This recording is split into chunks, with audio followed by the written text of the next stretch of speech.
Guys, inini munhu agaye chimtsvaga for a long time kuti ambotanga set dzake. Ndinowanika mukomane namba dzangu. Namba dzako ndoga ndikubara ita kuita vhero. Unoenda nepana kana patent bangu ndokona kuya patent bangu every day.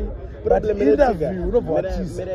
Interview. Saka da kuti ubude pachena nasi pamberi pekamera kuti iwe hawo. Guys, kana muchiona blaza inini ndinogara ndiri pateni.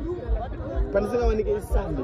Guys, ndosvika pakunetsana navanhu achiti Sparks inosotombeta interview Jedza. Inini akandirambira. Anomuramba. Inini remember.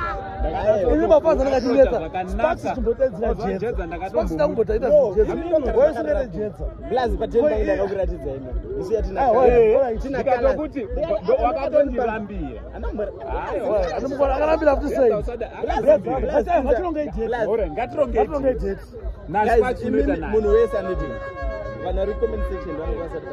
Aiwa vanhu vatoda kana mangwana. Kana mangwana ndiri kwe. Uyu. Guys, mimi ndine comment section mukuona. Jedza hapa ndiki. Ndine mablaza anga. Tiwa nemumana. Uyu. Timina ndi July ndi. July akapera pasina interview yamaona. Blame ini. Problem wewe. But I'm ichikubuda July akapera msina interview yamaona. Bozi ndoga nditsona vanhu Sparks notamba interview nokawanda. Why Jedza sitambo? Ene vanhu vanoda Jedza. Spera nakaromba.